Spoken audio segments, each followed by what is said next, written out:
Hi friends, welcome to CSEB aspirants. ഇന്ന് നമ്മൾ discuss ചെയ്യുന്ന ഭാഗം KCS റൂൾസ് ചാപ്റ്റർ 2 ആണ്. Registration of cooperative societies and there bylaws. Rule 3 മുതൽ 15 വരെയാണ് ഈ ഭാഗത്തിൽ ഉൾക്കൊള്ളിച്ചിട്ടുള്ളത്. ഇതിനു മുമ്പ് നമ്മൾ സെക്ഷൻസ് വിശദമായിട്ട് ഡിസ്കസ് ചെയ്തിരുന്നു. അപ്പോൾ കാണാത്ത ആൾക്കാരുണ്ടെങ്കിൽ താഴെ നമ്മുടെ ഡിസ്ക്രിപ്ഷൻ ബോക്സിൽ ഉണ്ടായിരിക്കും വീഡിയോ, ജസ്റ്റ് ഒന്ന് പോയി കാണാം കേട്ടോ. ഇത് റൂൾസാണ്, റൂൾസുമായി ബന്ധപ്പെട്ട കാര്യങ്ങളാണ്. അപ്പോൾ സെക്ഷൻസ് റൂൾസ് മൊത്തം നമുക്ക് പഠിച്ചു കഴിഞ്ഞിട്ട് നമുക്ക് ഒരു കമ്പാരിസൺ പോലെ ഒരുമിച്ച് ഒരു ഭാഗത്ത് സെക്ഷൻ, ഒരു ഭാഗത്ത് റൂള് അങ്ങനെ എഴുതി ഒരു പക്കാ നോട്ട് ഉണ്ടാക്കി വെക്കുകയാണെങ്കിൽ നമുക്ക് എളുപ്പമായിരിക്കും അല്ലേ. അപ്പോൾ അമെൻമെൻറ്റ് വന്ന കാരണം കുറച്ചും കൂടി കാര്യങ്ങൾ നമ്മൾ പണ്ട് പഠിച്ചതെന്ന് മാറ്റി പഠിക്കേണ്ട ആവശ്യമുണ്ട്. അപ്പോൾ അത് ശ്രദ്ധിച്ച് നമ്മൾ പഠിക്കണം കേട്ടോ. അപ്പോൾ നമുക്ക് ക്ലാസ്സിലേക്ക് പോവാം. KCS rules chapter 2 registration of cooperative societies and their bylaw. Rule 3 മുതൽ 15 വരെയാണ് ഇവിടെ പ്രതിപാദിക്കുന്നത്. എന്താണ് റൂൾ 3? ആപ്ലിക്കേഷൻ ഫോർ രജിസ്ട്രേഷൻ ആണ് rule 3. Rule 3 application for registration ആണ്. Every application for registration of a society under subsection 1(3)(1) of section shall be made in duplicate in form number 1 accompanied by. അതായത് form number 1 കൊടുക്കുക എന്ന് പറഞ്ഞു. Form number 1 നമ്മൾ applications file ചെയ്യേണ്ടതെന്ന് പറഞ്ഞു. Registration ആവശ്യമായ applications file ചെയ്യേണ്ടത്. അപ്പം രജിസ്ട്രേഷനുമായി ബന്ധപ്പെട്ട് നമ്മൾ കൂടി ആലോചിച്ചു. 25 മെമ്പേഴ്സ്, എത്ര മെമ്പേഴ്സ് വേണമെന്നാണ്? നോട്ട് ലെസ് ദാൻ 25 മെമ്പേഴ്സാണ് അല്ലേ. ഇപ്പോൾ ഏതെങ്കിലും ഒരു സൊസൈറ്റി രൂപീകരിക്കാൻ തീരുമാനിക്കുകയാണ്. അപ്പോൾ നമ്മുടെ സ്ത്രീകളുടെ ഒരു സൊസൈറ്റിയാണ്. അപ്പം ഒരു 50 സ്ത്രീകൾ അല്ലെങ്കിൽ ഒരു 100 സ്ത്രീകൾ നമുക്കിങ്ങനെ ഒരു സൊസൈറ്റി സംഘം തുടങ്ങാം എന്ന് കൂടിയാലോചന എടുക്കുന്നു. അപ്പോൾ ആ ഒരു യോഗത്തിൽ വെച്ച് അവർ കുറച്ച് പേര് എല്ലാവരും സന്നദ്ധരാവുകയാണ്. ചിലപ്പോൾ 100 പേരും കോൺട്രിബ്യൂട്ട് ചെയ്യില്ല അല്ലേ. 50 പേര് മാത്രമേ എന്ത് ചെയ്യുള്ളൂ, ഫിനാൻഷ്യൽ കോൺട്രിബ്യൂഷൻസ് നടത്തുള്ളൂ. അപ്പോൾ 50 പേരെയാണ് അവർ എന്താക്കി വെക്കുക, മെമ്പറായി കൺസിഡർ ചെയ്യുക. അവരാണ് പ്രൊമോട്ടേഴ്സ് എന്ന് പറഞ്ഞു കഴിഞ്ഞാൽ ആരാണോ കോൺട്രിബ്യൂഷൻസ് നടത്തിയത് അവരാണ് പ്രൊമോട്ടേഴ്സ്. അപ്പോൾ അവരാണ് ഒപ്പിടുന്നതൊക്കെ. അപ്പോൾ നോട്ട് ലെസ് ദാൻ 25% എങ്കിലും വേണം എന്നാണ് പറയുന്നത് കേട്ടോ. അവർ ഡിഫറെൻറ്റ് ഫാമിലിയിൽ നിന്നായിരിക്കണം എന്നും പറയുന്നുണ്ട്. ഒരേ ഫാമിലിയിലുള്ള ആൾക്കാരാവാൻ പാടില്ല, ഡിഫറെൻറ്റ് ഫാമിലിയിലായിരിക്കണം. ആരൊക്കെയാണ് ഈ ഡിഫറെൻറ്റ് ഫാമിലി, സെയിം ഫാമിലി എന്ന് ജസ്റ്റ് നമ്മൾ സെക്ഷനിൽ ഡിസ്കസ് ചെയ്യുന്നുണ്ട്. ജസ്റ്റ് ഒന്ന് കാണാം കേട്ടോ, അപ്പോൾ മനസ്സിലാവും. അങ്ങനെ ഒരു ക്വസ്റ്റ്യൻ വന്നിട്ടുണ്ട് നമ്മുടെ CSEB എക്സാമിന്. അപ്പോൾ അത് ശ്രദ്ധിക്കുക. അപ്പോൾ അത് കഴിഞ്ഞാൽ അപ്പോൾ അവർ തീരുമാനം എടുക്കുകയാണ്, ഈ യോഗത്തിൽ വെച്ച് തീരുമാനം എടുക്കുകയാണ്. ആ യോഗത്തിൽ വെച്ച് തീരുമാനം എടുക്കുകയും ഒരു പ്രൊമോട്ടറിനെ, അവർക്കൊരു നേതാവ് വേണം അല്ലേ. എല്ലാവർക്കും കൂടി ഒരുമിച്ച് എല്ലാ കാര്യങ്ങളും ചെയ്യാൻ പറ്റില്ല. അപ്പോൾ ഒരു നേതാവിനെ തിരഞ്ഞെടുക്കുന്നു, അയാളാണ് ഒരു പ്രൊമോട്ടർ അല്ലേ. പിന്നെ ആ ചീഫ് പ്രൊമോട്ടറാണ് എല്ലാ കാര്യങ്ങളും ചെയ്യുന്നത്. ചീഫ് പ്രൊമോട്ടറുടെ ഉത്തരവാദിത്തമാണ് പിന്നെ എല്ലാം. ഒരു സംഘം രജിസ്റ്റർ ചെയ്യേണ്ട എല്ലാ ഉത്തരവാദിത്തങ്ങൾക്കും ചുക്കാൻ പിടിക്കുന്നത് ആരാണ്? ഈ ചീഫ് പ്രൊമോട്ടറാണ് കേട്ടോ. അപ്പോൾ റൂൾ 3 ആപ്ലിക്കേഷൻ ഫോർ രജിസ്ട്രേഷൻ ആണ്. അപ്പോൾ എന്തെല്ലാം രേഖകളാണ് അതുമായി ബന്ധപ്പെട്ട് ഹാജരാക്കേണ്ടത് എന്നാണ്. രജിസ്ട്രാർക്കാണ് ഫയൽ ചെയ്യേണ്ടത്. താലൂക്ക് തലത്തിലാണെങ്കിൽ ARന് കൊടുക്കും, ജില്ലാ തലത്തിൽ അങ്ങനെ AR വഴി JRLക്കാണ് എത്തുക കേട്ടോ. Every application combined by 3 copies of proposed bylaw. വരാനിരിക്കുന്ന ബൈലോയുടെ 3 കോപ്പീസ് വേണം എന്നാണ് പറയുന്നത്. അപ്പോൾ 3 കോപ്പീസ് വേണം. ബൈലോ എവിടെ നിന്ന് കിട്ടുക, മോഡൽ ബൈലോ എവിടെ നിന്ന് കിട്ടുക? രജിസ്ട്രാറുടെ ഓഫീസിൽ നിന്നാണ് കിട്ടുക കേട്ടോ. അപ്പോൾ ഓരോ സൊസൈറ്റിയിലേക്കും അവർ ചെയ്യുന്ന ഇന്ന കാര്യങ്ങളാണ് ഞങ്ങൾ പ്രാധാന്യം കൊടുക്കുന്നത്, ഇന്ന കാര്യങ്ങൾക്കാണ് ഈ സംഘം ഞങ്ങൾ രജിസ്റ്റർ ചെയ്യുന്നതെന്ന് വ്യക്തമായ ധാരണയുണ്ടായിരിക്കും. ആ ധാരണ എന്താണോ അത് പ്രകാരമാണ് അവർ ബൈലോ ഉണ്ടാക്കുന്നത്, ബൈലോയിൽ മാറ്റങ്ങൾ വരുത്തുന്നത്. അതായത് മോഡൽ ബൈലോ എന്ന് അവരുടേതായ ഒരു ബൈലോ അവരുണ്ടാക്കുന്നത്. അപ്പോൾ അത് വേണം. 3 copies of proposed bylaw accompany ചെയ്ത് വെക്കണം, ഈ ആപ്ലിക്കേഷൻ്റെ കൂടെ ഉണ്ടായിരിക്കണം. A certificate from the bank stating the credit balance. Certificate ബാങ്കിൽ നിന്നുള്ള ബാങ്ക് അക്കൗണ്ട് വേണം. ആ അക്കൗണ്ടിൽ എന്ത് ചെയ്യണം? സർട്ടിഫിക്കറ്റ്, ബാങ്കിൻ്റെ സർട്ടിഫിക്കറ്റ് ഉണ്ടാവണം. ഇവർ എത്ര പേര് എന്ത് കോൺട്രിബ്യൂഷൻ നടത്തി എന്നുണ്ടായിരിക്കണം. List of persons who contributed share capital. Share capital contribute ചെയ്ത വ്യക്തികളുടെ പേരുകൾ വേണം. Scheme showing soundness of proposed business. അതായത് ഒരു സ്കീം എത്രത്തോളം ബിസിനസ്സിന് പ്രപ്പോസ്ഡ് ബിസിനസ് തുടങ്ങാൻ പോകുന്ന സംരംഭത്തിന് എത്രത്തോളം സൗണ്ട്നെസ് ഉണ്ട് എന്ന് കാണിക്കാനുള്ള ഒരു സ്കീം വേണം. Okay. Other information and documents required by the registrar ആവശ്യപ്പെട്ടതിന് മുമ്പേ സർക്കുലർ ഉണ്ടാവും. ആ സർക്കുലറിൽ എന്തെല്ലാം രേഖകളാണോ പറഞ്ഞിട്ടുള്ളത് അതെല്ലാം അടക്കം വേണം എന്ത് ചെയ്യാൻ? ആപ്ലിക്കേഷൻ സബ്മിറ്റ് ചെയ്യാൻ അല്ലേ. രജിസ്റ്റർ ചെയ്യാൻ വേണ്ടിയിട്ടുള്ള ആപ്ലിക്കേഷൻ സബ്മിറ്റ് ചെയ്യുമ്പോൾ ഇത്രയും രേഖകൾ വേണം എന്നാണ് പറയണത്. അപ്പോൾ അത് പ്രത്യേകം നോട്ട് ചെയ്യണം, എന്തൊക്കെ രേഖകൾ വേണമെന്ന്. പിന്നെ അത് മാത്രമല്ല, പിന്നെയും കാര്യങ്ങൾ പറയുന്നുണ്ട്. അതായത് ഫീസ് അടയ്ക്കണം. അക്കോമ്പനഡ് ബൈ ചലൻ റെസിപ്റ്റ് വേണം കേട്ടോ. 25 പേഴ്സൺസ് ഡിഫറെൻറ്റ് ഫാമിലിയിൽ നിന്ന് സൈൻ ചെയ്യണം. നോട്ട് ലെസ് ദാൻ 25 പേഴ്സൺസ് എന്ന് തന്നെ പഠിക്കണം. വെറും 25 പേഴ്സൺസ് പഠിച്ചിട്ട് കാര്യമില്ല. നോട്ട് ലെസ് ദാൻ 25 പേഴ്സൺസ് എന്ന് തന്നെ പഠിക്കണം ഫ്രം ഡിഫറെൻറ്റ് ഫാമിലി. പിന്നെ ചലാൻ റെസിപ്റ്റ് വേണം. Challan receipt rule 3 sub section 6 ഈ ഫീസിൻ്റെ സ്ട്രക്ചർ പറയുന്നത് കേട്ടോ. വിത്തിൻ്റെ താലൂക്കാണെങ്കിൽ 2000. പ്രവർത്തന പരിധി എന്താണോ, താലൂക്കാണ് പ്രവർത്തന പരിധിയെങ്കിൽ 2000 ആണ്. എന്നാൽ ഒരു താലൂക്കും എബവ് ലെസ് ദാൻ എ ഡിസ്ട്രിക്റ്റും, ഒരു ഡിസ്ട്രിക്റ്റ് മുഴുവനില്ല, ഒരു ജില്ല മുഴുവനില്ല, എന്നാൽ ഒന്നിൽ കൂടുതൽ താലൂക്കുകൾ ഉണ്ടെങ്കിൽ 4000. ഒരു ജില്ല മുഴുവനാണ് പ്രവർത്തന പരിധി എന്ന് വെച്ചാൽ 5000. മോർ ദാൻ 1 ഡിസ്ട്രിക്റ്റ് ആണെങ്കിലോ, ഒന്നിൽ കൂടുതൽ ജില്ലകളുണ്ടെങ്കിൽ 10000.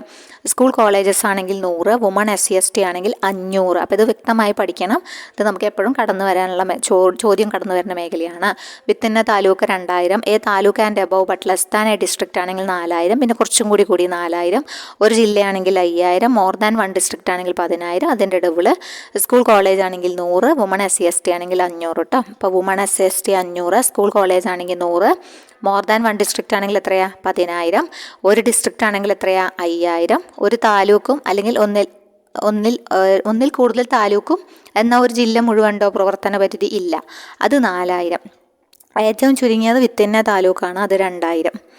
അപ്പോൾ കിട്ടിയെന്ന് വിചാരിക്കുന്നു. അപ്പോൾ ഇത്രയും കാര്യങ്ങളാണ് ആദ്യമായിട്ട് ആപ്ലിക്കേഷൻ രജിസ്ട്രേഷന് കൊടുക്കുന്നത് കേട്ടോ.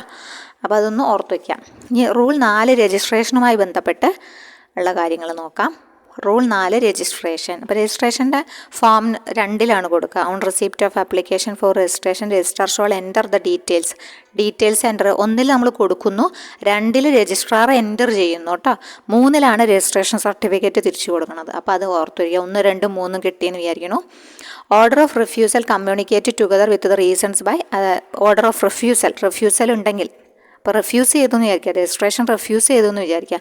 രജിസ്ട്രേഷൻ റിഫ്യൂസ് ചെയ്ത് കഴിഞ്ഞാൽ എന്താ ഉണ്ടാവുക? ഓർഡർ ഓഫ് റിഫ്യൂസൽ കമ്മ്യൂണിക്കേറ്റ് ചെയ്യണം അല്ലേ.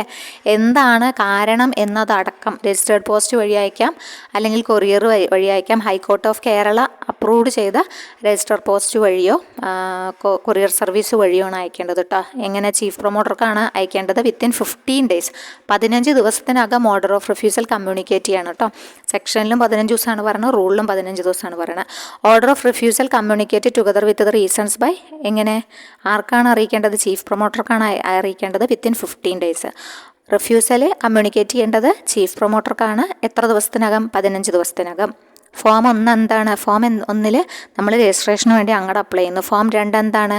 ഡീറ്റെയിൽസ് എൻ്റർ ചെയ്യുന്നു. റെസിപ്റ്റ് കിട്ടി എന്ന് പറഞ്ഞിട്ട് റെസിപ്റ്റ് ഓഫ് ആപ്ലിക്കേഷൻ, അതിൻ്റെ രജിസ്ട്രേഷൻ ഒക്കെ രജിസ്ട്രാർ എൻ്റർ ചെയ്യുന്നതാണ്. Receipt of application registrar enter ചെയ്യുന്നത് ഫോം നമ്പർ 2 ഫോം നമ്പർ 3 എന്താണ്? രജിസ്ട്രേഷൻ സർട്ടിഫിക്കറ്റ് ആണ് കേട്ടോ.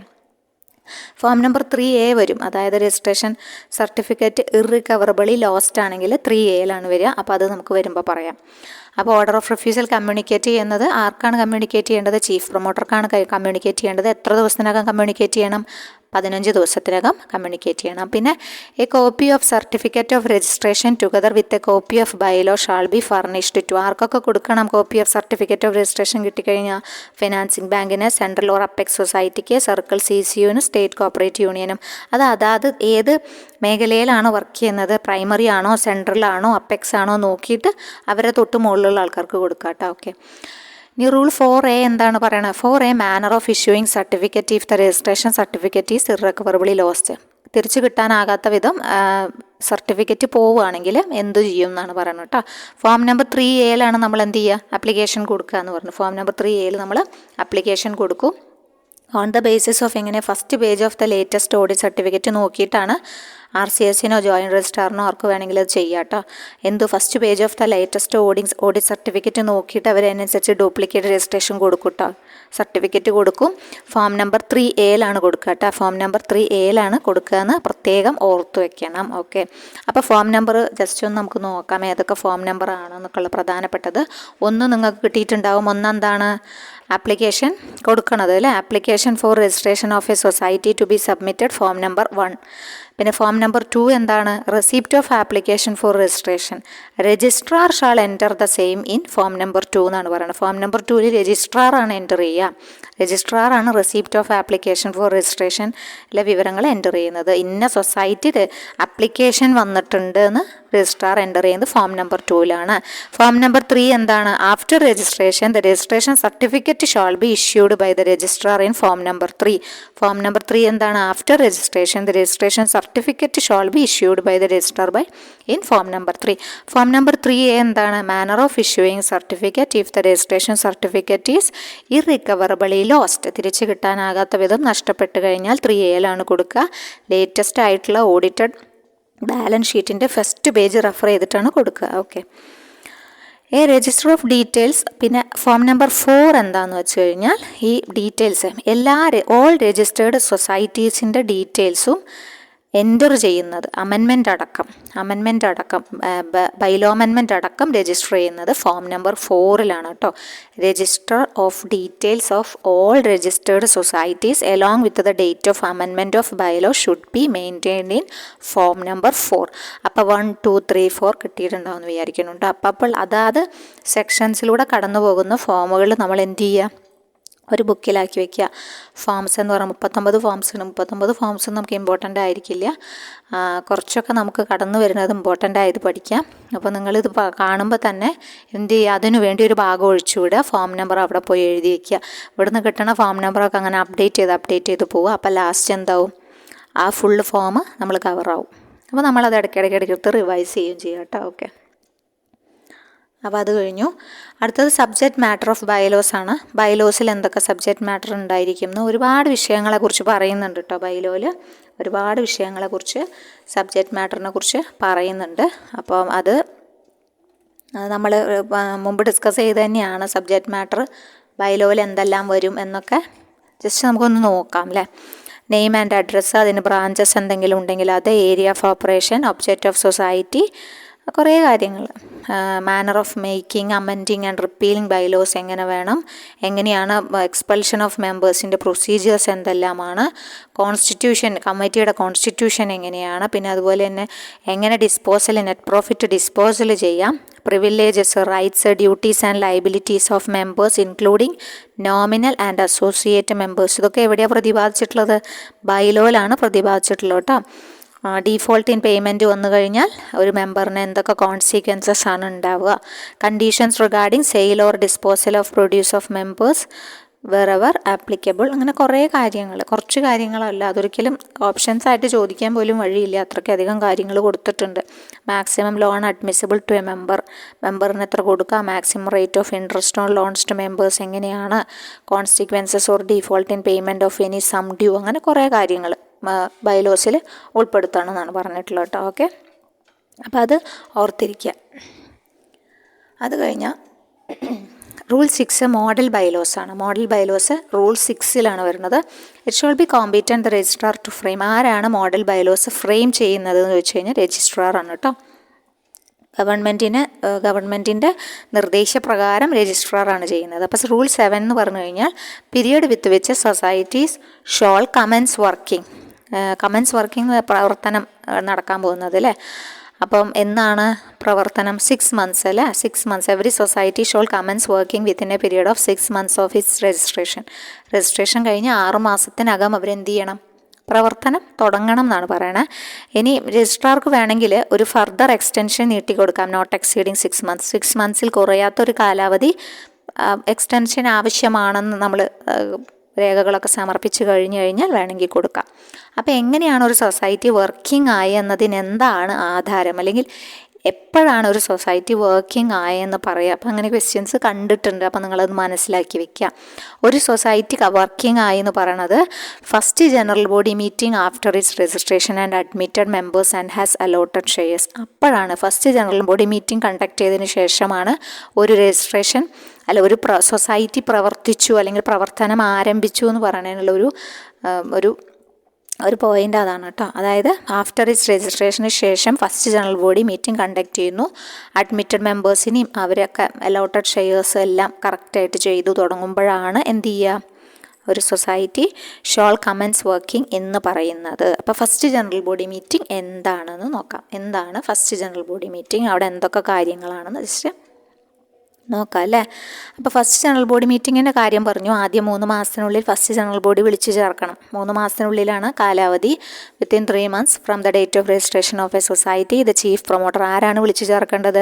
ചീഫ് പ്രൊമോട്ടറാണ്. Shall convene the first general body meeting of all persons who had signed the applications. ആരൊക്കെയാണോ sign ചെയ്തിട്ടുള്ളത്, they are the promoters അല്ലേ. അപ്പോൾ പ്രൊമോട്ടേഴ്സിനെ എല്ലാം ഉൾക്കൊള്ളിച്ചുകൊണ്ട് ചീഫ് പ്രൊമോട്ടർ 3 മാസത്തിനകം ഫസ്റ്റ് ജനറൽ ബോഡി വിളിച്ചു ചേർക്കണം. അപ്പോൾ വിളിച്ചു ചേർത്തിട്ട് എന്താണ് അവരുടെ പരിപാടി? അവർ ബൈലോ ഒക്കെ വായിച്ച് റെക്കോർഡാക്കണം കേട്ടോ. ബൈലോ ഒക്കെ വായിച്ച് കേൾപ്പിക്കണം എല്ലാ മെമ്പേഴ്സിനെയും. എന്നിട്ടത് റെക്കോർഡാക്കണം. പിന്നെ രജിസ്ട്രേഷൻ സർട്ടിഫിക്കറ്റ് അംഗീകരിക്കണം. പ്രൊമോട്ടിംഗ് കമ്മിറ്റിയുടെ കാലാവധി എങ്ങനെയാണ്? ഫസ്റ്റ് ജനറൽ ബോഡി വിളിച്ചു ചേർക്കുന്നത് വരെ മാത്രമേ ആർക്ക് കാലാവധിയുള്ളൂ? പ്രൊമോട്ടിംഗ് കമ്മിറ്റിക്ക് കാലാവധിയുള്ളൂ കേട്ടോ. പ്രൊമോട്ടിംഗ് കമ്മിറ്റിയുടെ കാലാവധി എത്രയാണ്? പ്രൊമോട്ടിംഗ് കമ്മിറ്റിയുടെ കാലാവധി ഫസ്റ്റ് ജനറൽ ബോഡി വിളിച്ചു ചേർക്കുന്നത് വരെ. അന്ന് അദ്ദേഹം സ്ഥാനമൊഴിയണം. അദ്ദേഹം സ്ഥാനമൊഴിഞ്ഞിട്ട് പുതിയ കമ്മിറ്റിയെ തിരഞ്ഞെടുക്കാൻ വേണ്ടിയിട്ടുള്ള ശുപാർശ വെക്കണം കേട്ടോ. അതാണ് ചെയ്യേണ്ടത്. ഇത് ഒക്കെ ചീഫ് പ്രൊമോട്ടറാണ് ചെയ്യേണ്ടത്. ഈ കമ്മിറ്റിയിൽ പ്രൊമോട്ടിംഗ് കമ്മിറ്റി രാജിവെച്ചതായി പ്രഖ്യാപിക്കും. എന്നിട്ട് അതിനുശേഷം ഒരു അഡ്ഹോക് കമ്മിറ്റീനെ തിരഞ്ഞെടുക്കുകയാണ്. ഈ അഡ്ഹോക് കമ്മിറ്റിയുടെ കാലാവധി 3 മാസമെന്ന് പറയുന്നുണ്ട്. അല്ലെങ്കിൽ എലക്ഷൻ ഡേറ്റ് ഏതാണോ ആദ്യം ആ ഒരു സമയത്താണ് ഇലക്ഷൻ വരുന്നത് വരെ. ആ ഒരു യോഗത്തിൽ തന്നെ അഡ്ഹോക് കമ്മിറ്റീനെ തീരുമാനിക്കും. അഡ്ഹോക് കമ്മിറ്റി പിന്നെ ഇലക്ഷൻ വരെ എന്തുള്ളൂ? ഈ അഡ്ഹോക് കമ്മിറ്റിയുടെ കാലാവധിയിൽ 3 മാസം അല്ലെങ്കിൽ ഇലക്ഷൻ ഏതാണോ ആദ്യം വരുന്നത് അതുവരെ അവന് കാലാവധിയുള്ളൂ കേട്ടോ. പിന്നെ അതുപോലെ തന്നെ DCBയിൽ അക്കൗണ്ട് തുടങ്ങണം. ബഡ്ജറ്റ് എന്തെങ്കിലും ഉണ്ടെങ്കിൽ അത് പ്രസൻറ്റ് ചെയ്യണം. അപ്പോൾ അതെല്ലാം ഇതിൽ പറയണം കേട്ടോ. അതെല്ലാം ഇതിൽ ചെയ്യണം. ഈ ഒരു ഇതിൽ എല്ലാം കംപ്ലീറ്റ് ചെയ്യേണ്ട കാര്യങ്ങളാണ്. അപ്പോൾ within 3 months from the date of registration of a society the chief promoter shall convene the first general body meeting of all persons who had signed the application എന്ന് പറഞ്ഞു. ഓക്കെ. പിന്നെ അടുത്തത് പറയുന്നത് when the chief promoter fails to convene, 3 മാസത്തിനുള്ളിൽ വിളിച്ചു ചേർത്തില്ലെങ്കിൽ എന്ത് ചെയ്യും? ഓതറൈസ്ഡ് ബൈ ദ രജിസ്ട്രാർ അല്ലെങ്കിൽ രജിസ്ട്രാർ നിർദ്ദേശിക്കുന്ന ആൾക്ക് അത് കൺവീൻ ചെയ്യാനുള്ള അധികാരമുണ്ട് കേട്ടോ. ചീഫ് പ്രൊമോട്ടർ വിളിച്ചു ചേർത്തില്ലെങ്കിൽ രജിസ്ട്രാർ ഓതറൈസ് ചെയ്യുന്ന വ്യക്തിക്കോ വിളിച്ചു ചേർക്കാവുന്നതാണ്.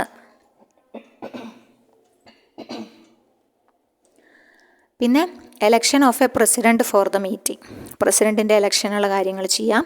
Reading and recording of the registered bylaws record ആക്കാം. Admission of members and allotment of shares നടത്താം.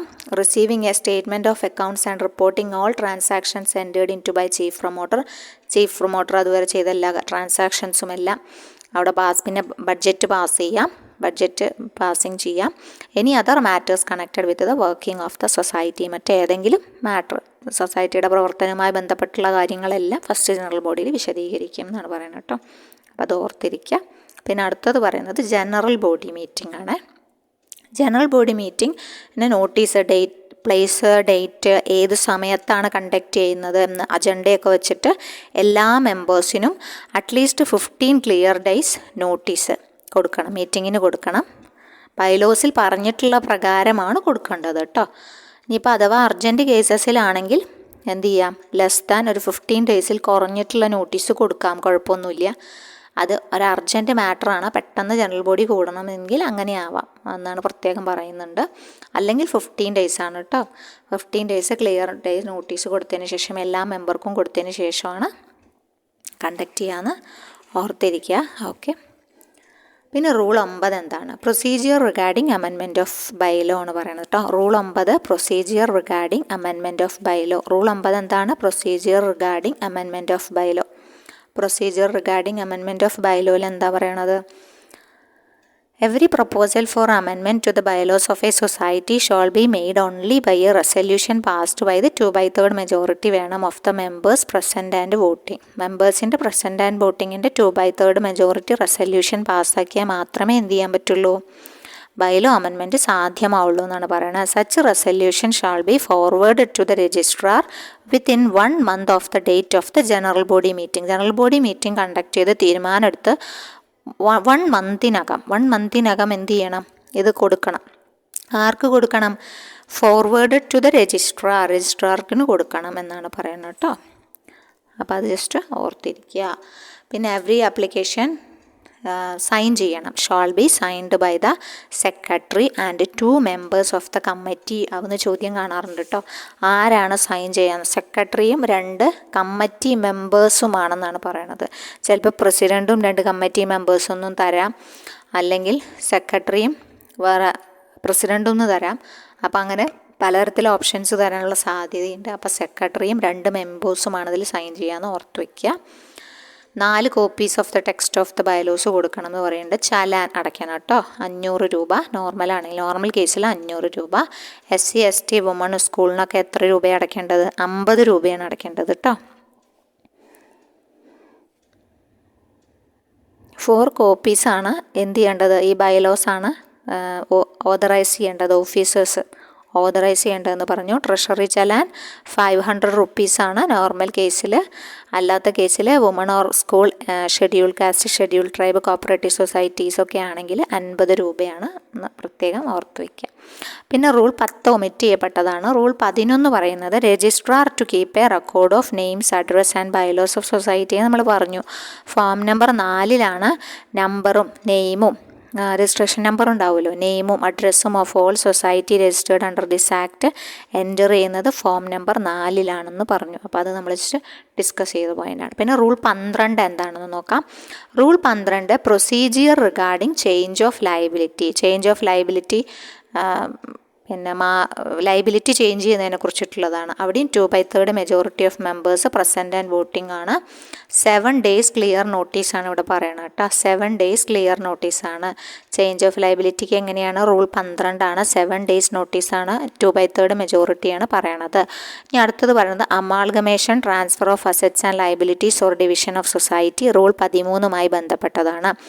Every cooperative society desiring to effect amalgamation, transfer of assets and liabilities or division shall convene a meeting of a special general body വിളിച്ചു ചേർക്കണം. called for this purpose, giving 15 days clear notice കൊടുക്കണം. and pass resolution for amalgamation, transfer of assets and liabilities or division as the case may be by a 2/3 majority of the members present and voting. അപ്പോൾ ഏതൊക്കെ point പറഞ്ഞു? അമാൾഗമേഷനോ transfer of assets and ലയബിലിറ്റീസോ ഡിവിഷനോ നടത്തേണ്ടത് special general body convene ചെയ്തിട്ടാണ്. 15 days clear notice provide ചെയ്യണം. 2/3 majority members present and voting ഉണ്ടായിരിക്കണം. ഇനി insured cooperative ബാങ്കിൻ്റെ കേസിലാണെങ്കിൽ, insured cooperative bank ആണ് ഇങ്ങനെ ചെയ്യുന്നതെങ്കിൽ, ഇൻഷുർഡ് കോപ്പറേറ്റീവ് ബാങ്ക് ആരുടെ കയ്യിൽ നിന്ന് പെർമിഷൻ വാങ്ങണം എന്നറിയോ?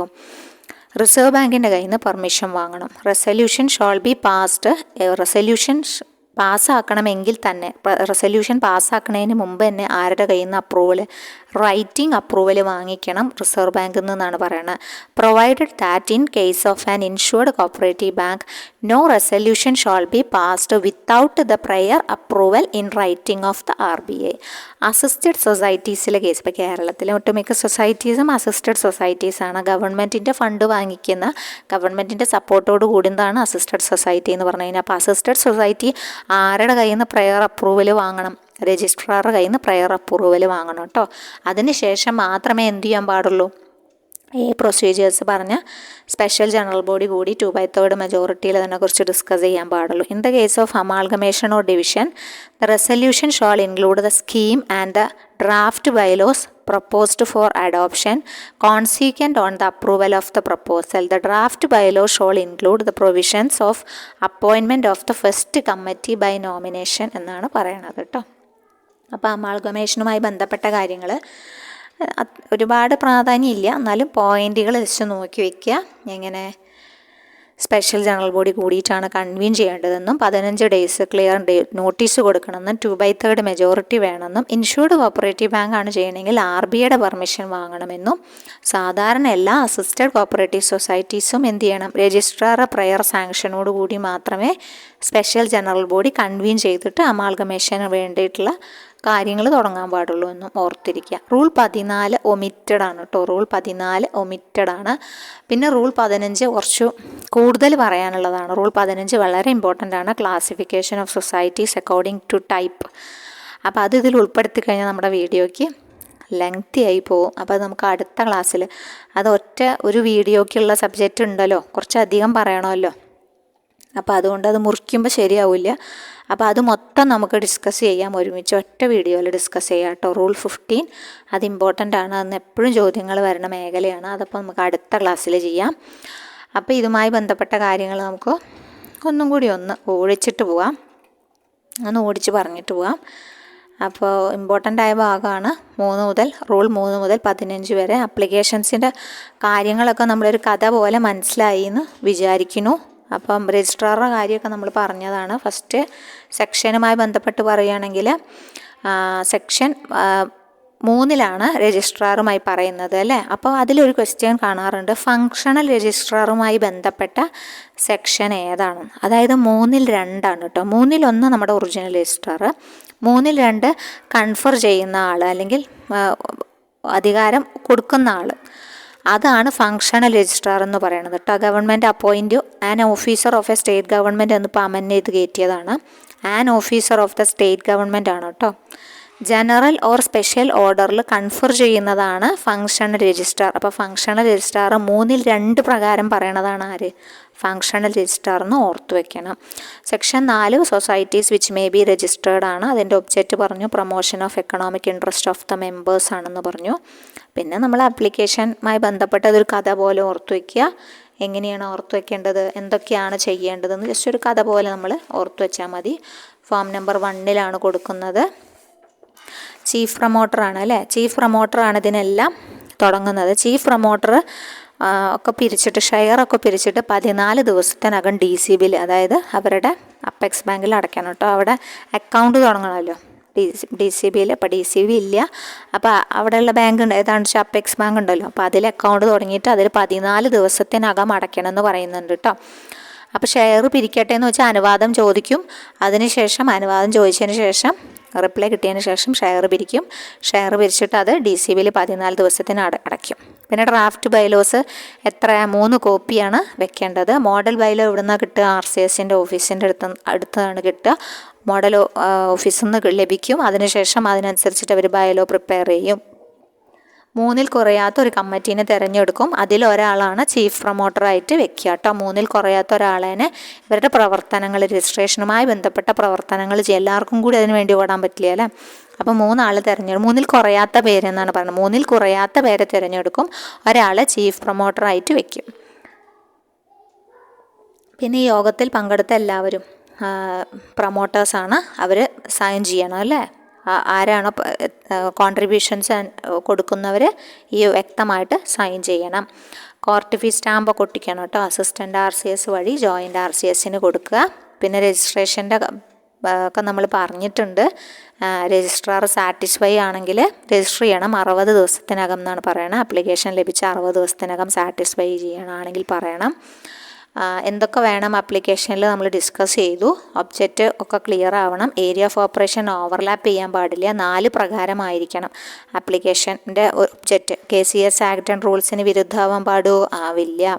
പിന്നെ ഓവർലാപ്പ് ചെയ്യാൻ പാടുമോ, ആവില്ല. With other similar type of സൊസൈറ്റീസുമായി ഓവർലാപ്പ് ചെയ്യാൻ പാടില്ല. The provisions of proposed societies by law shall not be contradictory to the act and റൂൾസിന് കോൺട്രാഡിക്ഷൻ ആവാൻ പാടില്ല. സൗണ്ട് ബിസിനസ് ആവണം. എക്കണോമിക് വയബിലിറ്റി ഉണ്ടായിരിക്കണം എന്നൊക്കെ നമ്മൾ പറഞ്ഞതാണ്. ഷെയർ ക്യാപിറ്റൽ സ്കീം കാണിക്കണം, സൗണ്ട്നെസ് കാണിക്കണം ഒക്കെ പറഞ്ഞു. പിന്നെ ഒരു പുതിയ പോയിൻ്റ് ഇപ്പോൾ ഇതിൽ ഈ വരെ ഉണ്ടായിരുന്നുള്ളൂ, പണ്ട് ഈ വരെ ഉണ്ടായിരുന്നുള്ളൂ. F കൂട്ടിച്ചേർത്തിട്ടുണ്ട്. അപ്പോൾ F കൂട്ടിച്ചേർത്ത് എന്താണെന്ന് വെച്ചാൽ പ്രപ്പോസ്ഡ് ക്രെഡിറ്റ് സൊസൈറ്റീസ് ആണെങ്കിൽ 2,50,000 റുപ്പീസും നോൺ ക്രെഡിറ്റ് സൊസൈറ്റീസ് ആണെങ്കിൽ 1,00,000 റുപ്പീസും മിനിമം ഷെയർ ക്യാപിറ്റൽ വേണം. അന്ന് അങ്ങനെ ഒരു ക്ലോസ് പറഞ്ഞിരുന്നില്ല, ഇപ്പം അങ്ങനെ ഒരു ക്ലോസ് പറയുന്നുണ്ട് കേട്ടോ. ദ പ്രപ്പോസ്ഡ് ക്രെഡിറ്റ് സൊസൈറ്റീസ്, അതായത് സെക്ഷൻ 7 സബ്സെക്ഷൻ F ആണ് കേട്ടോ. സെക്ഷൻ 7 7 സബ്സെക്ഷൻ Fലാണ് അത് പറയണത്. F ആണ് ഇപ്പോൾ ആഡ് ചെയ്തിരിക്കുന്നത്. Proposed credit societies have collected 2,50,000 rupees. Non credit ആണെങ്കിൽ have collected 1,00,000 rupees as the minimum share capital എന്നാണ് പറയണത് കേട്ടോ. പിന്നെ 60 ഡേയ്സായി മാറ്റിയതും ഇപ്പോഴത്തെ അമെൻമെൻറ്റിലാണ്. He may register the society and its bylaws within a period of 60 days from the date of receipt of application. അപ്പോൾ ഈ ഒരു നമ്മൾ എമൗണ്ടിൻ്റെ കാര്യം പറഞ്ഞു, അല്ല മിനിമം ഷെയർ ക്യാപിറ്റലിൻ്റെ കാര്യം, അത് ചില ആൾക്കാർക്ക് ഇല്ല, എക്സെപ്ഷൻ ഉണ്ട് കേട്ടോ. അപ്പോൾ അത് ആർക്കൊക്കെയാണെന്ന് വെച്ച് കഴിഞ്ഞാൽ scheduled caste, scheduled tribe, fisheries, Vanitha, transgenders, primary Anand pattern milk cooperatives, schools, colleges and traditional industrial cooperative societies. ഇത്രയും പേർക്ക് അത് വേണ്ട എന്ന് പറഞ്ഞിട്ടുണ്ട്. അതിൻ്റെ എക്സെപ്ഷൻസ് ഉണ്ട് കേട്ടോ. അപ്പോൾ അതും കൂടി ഓർത്ത് വയ്ക്കണം. പിന്നെ അത് കഴിഞ്ഞ് നമ്മൾ ഡിസ്കസ് ചെയ്ത കാര്യമാണ് ജനറൽ ബോഡി ഡേറ്റ് ഓഫ് രജിസ്ട്രേഷൻ്റെ 3 മാസത്തിനുള്ളിൽ ഫസ്റ്റ് ജനറൽ ബോഡി വിളിച്ചു ചേർക്കണമെന്നും ബൈലോ വായിച്ച് റെക്കോർഡാക്കണമെന്നും പ്രൊമോട്ടിംഗ് കമ്മിറ്റിയുടെ കാലാവധി ഫസ്റ്റ് ജനറൽ ബോഡിയോടുകൂടി അവസാനിക്കും. അവർ ചീഫ് പ്രൊമോട്ടർ രാജിവെക്കുകയാണ് ചെയ്യുക. പ്രൊമോട്ടിംഗ് കമ്മിറ്റി രാജിവെക്കും. അത് കഴിഞ്ഞ് അഡ്ഹോക് കമ്മിറ്റിയെ തിരഞ്ഞെടുക്കണം. എലക്ഷൻ, പ്രസിഡൻ്റ് ആരാണോ പ്രസിഡൻറ്റിനുള്ള ഇലക്ഷന് വേണ്ടിയിട്ടുള്ള കാര്യങ്ങൾ തുടങ്ങണം. അപ്പോൾ അവരുടെ അഡ്ഹോക് കമ്മിറ്റിയുടെ കാലാവധി 3 മാസം അല്ലെങ്കിൽ എന്ത് വയ്ക്കണം, 3 മാസം അല്ലെങ്കിൽ എലക്ഷൻ, അങ്ങനെയാണ് പറയുന്നത്. ഇലക്ഷൻ തുടങ്ങുന്ന ഡേറ്റ്. അപ്പോൾ ആ ഒരു സമയത്തിനുള്ളിൽ അതും അവസാനിക്കും. അത് കഴിഞ്ഞ് ഇലക്ഷനോടുകൂടി പുതിയ ഭരണസമിതി അധികാരമേൽക്കുകയാണ് ചെയ്യണത് കേട്ടോ. അപ്പോൾ അതൊക്കെയാണ് പൊതുവായിട്ടുള്ള കാര്യങ്ങളെന്ന് പറഞ്ഞു കഴിഞ്ഞാൽ. അപ്പോൾ ഒരുവിധം മനസ്സിലായി ഉണ്ടാവുമെന്ന് വിചാരിക്കുന്നു. പിന്നെ ഈ ഫീസ് സ്ട്രക്ചർ പഠിക്കണം. റൂൾ 3 സബ്സെക്ഷൻ 6ലാണ് ഫീസ് സ്ട്രക്ചർ പറയുന്നത്. Within A taluk 2000, taluk and above but less than a district 4000, A district 5000, more than 1 district 10000, school college 100, woman SC/ST 500 പഠിക്കണം. അപ്പോൾ ഫോം നമ്പർ 1, 2, 3, 4 കിട്ടിയിട്ടുണ്ടാവുമെന്ന് വിചാരിക്കുന്നു. ഇനി പറയണില്ല, ഒരുവിധം ഓർമ്മയുണ്ടാവുമെന്ന് വിചാരിക്കുന്നുണ്ട്. അപ്പം ഇനി ഈ കാര്യങ്ങൾ നമുക്ക് റാപ്പിഡ് റിവിഷൻ പോലെ ഒരു സീരീസ് ചെയ്യാം. അപ്പോൾ പ്രധാനപ്പെട്ട കാര്യങ്ങൾ മാത്രം, ഇതിപ്പോൾ കുറച്ച് തിയറി പാർട്ട് ഉൾപ്പെടുത്തിയിട്ടാണ് ഇട്ടിട്ടുള്ളത്. അപ്പോൾ നമുക്ക് എന്ത് ചെയ്യാം, ഈ പോയിൻറ്റുകൾ മാത്രം, അതിപ്പോൾ ചെയ്യണമെന്നില്ല, നമ്മുടെ എക്സാമിനോട് അടുപ്പിച്ച് ചെയ്താലും മതി. അപ്പോൾ നമുക്ക് അതിനനുസരിച്ചിട്ട് ഒന്ന് ഇത്തിരി ചാപ്റ്റേഴ്സ് ആവണം. ഇപ്പം നമ്മൾ അധികം ചാപ്റ്റേഴ്സ് കംപ്ലീറ്റ് ചെയ്തിട്ടില്ല. നമ്മൾ അവിടെ ലിക്വിഡേറ്ററിൻ്റെ ആ ഭാഗം കഴിഞ്ഞു. പിന്നെ ഇപ്പോൾ ഈ രജിസ്ട്രേഷൻ്റെ ഭാഗം കഴിഞ്ഞു എന്ന് പറയാൻ പറ്റില്ല, കാരണം റൂൾ 15 ഇത്തിരി അധികം ഉണ്ട്. അത് നന്നായി എടുത്തു കഴിഞ്ഞാൽ ശേഷം അത് കഴിഞ്ഞു എന്ന് പറയാൻ പറ്റുള്ളൂ. അപ്പോൾ അതും കൂടി കഴിയുമ്പോൾ ഓരോരോ ചാപ്റ്റർ വൈസ് ആയിട്ട് നമുക്ക് ക്വിക്ക് റിവിഷൻ പോലെ ഒരു സെറ്റ് ചെയ്യാം കേട്ടോ. അപ്പോൾ നമുക്ക് പെട്ടെന്ന് അത് മാത്രം എക്സാമിൻ്റെ സമയമാകുമ്പോൾ നമുക്ക് അത് മാത്രം ഓടിച്ചിട്ടിട്ട് റിവൈസ് ചെയ്ത് പോയാൽ മതി. അപ്പോൾ എല്ലാ പോയിൻറ്റുകളും കിട്ടുമല്ലോ. അപ്പോൾ സമയം പോലെ ചെയ്യാം. ഓക്കെ.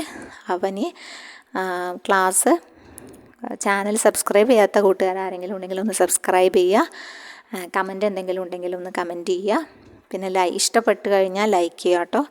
അപ്പോൾ നമുക്ക് അടുത്തത് റൂൾ 15 ആണ്. ഇപ്പോൾ അവസാനിപ്പിച്ച ഭാഗം റൂൾ 15 ആണ്. അപ്പോൾ റൂൾ 15 ആയിട്ട് കാണാം കേട്ടോ. Okay, thank you.